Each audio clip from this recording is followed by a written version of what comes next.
Biliyorsunuz 2025 aile yılı artık 10 yıla uzatıldı. Bundan alakalı biz aile platformları olarak Büyük Aile Platformu'nun yerelde Mersin ayağında Mersin Aile Platformu olarak temsilcisiyiz biz.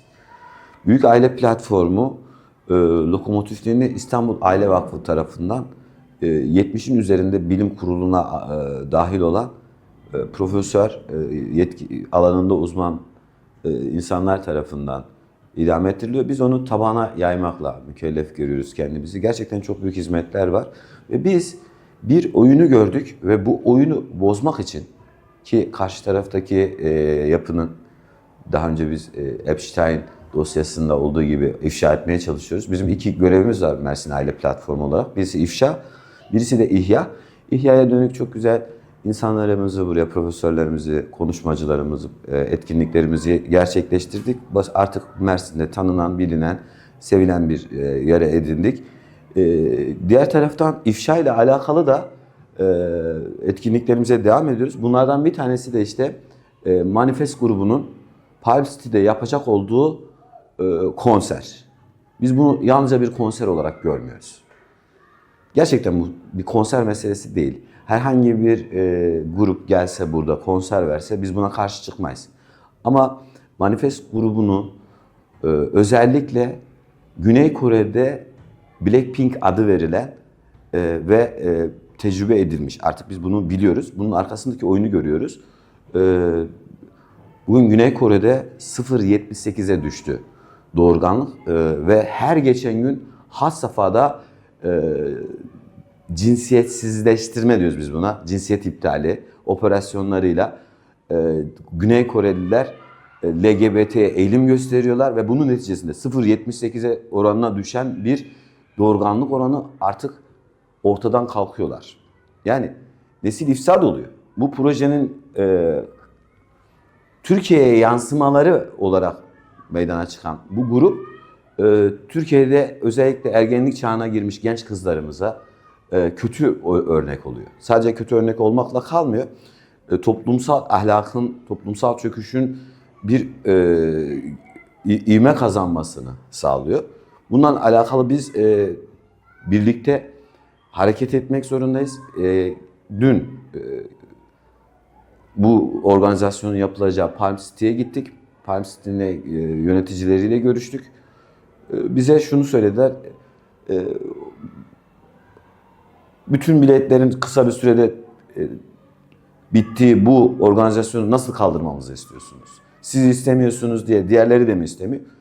Yani bu kaçamak bir cevap. Bu yanlış bir cevap. Biz onlardan ricacı olduk. Dedi ki buna engel olmak durumundayız. Biz bu oyunu görüyoruz. Biz bu oyunu çözmek zorundayız. Biz bu oyunu ifşa etmek durumundayız. Bunu kendimizi mükellef hissediyoruz. Bakın aynen ona da yöneticilere de şunu dedim.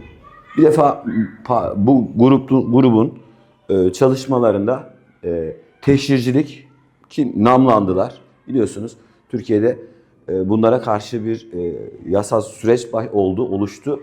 Bu sürecin getirisi olarak da bunlar konserler iptal edildi bir dönem. Şimdi önü açıldığı anda patlama yapar gibi sağa sola her tarafa saldırıp konserler düzenlemeye çalışıyorlar. Bunlar arkasında kimlerin olduğunu, kimlerin sponsorluk yaptığını söylememize gerek yok. Bunlar kendilerine düşen vazifeyi yapıyorlar. Öyleyse biz de kendimize düşen vazifeyi yapmak zorundayız. Bunun için onlara bunu bütün vatandaşlarımıza bunu doğru düzgün bir şekilde anlatmalıyız. Şimdi pornografi kültürü dediğimizde aklımıza başka şeyler geliyor olabilir ama kadının metalaştırılması.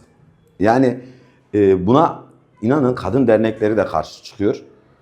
Böyle bir şey olamaz. Kadının yeri, biz aile vakfı olarak kadının yerini çok farklı bir yerde görüyoruz. Ve kadının ilk vazifesinin annelik olduğunu söylüyoruz. Hep diyoruz ki önce kadın annedir. İnsanlığın, neslin devamı kadından olur.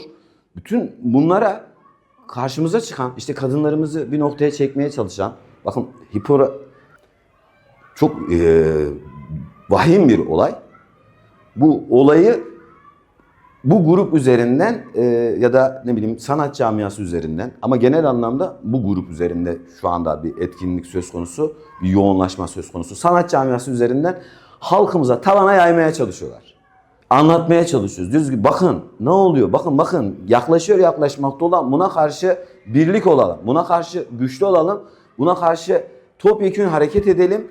Yoksa toplum ortadan kalkacak, bir infiale gidiyoruz, bir neslin ortadan kalkması, neslin ifsad edilmesi söz konusu.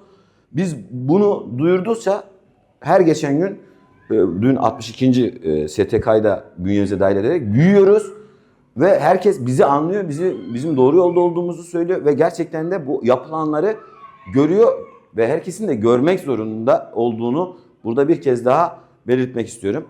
Biz şu anda aile platformları olarak bakar mısınız konserin denk geldiği tarih Mayıs ayının ilk haftasında biz İstanbul'da 4. uluslararası sempozyum gerçekleştireceğiz. Ve bu sempozyumun da konusu müstehcenlik. Yani müstehcenlik hayatımızda ne derece olmalı? Biz bunu yaparken adamlar da karşımıza Mersin'de 8 Mayıs'ta manifest adı verilen bu grupla karşımıza işte çıplaklıkla, teşhircilikle çıkıyorlar. Lütfen birlik olalım, buna engel olalım. Yani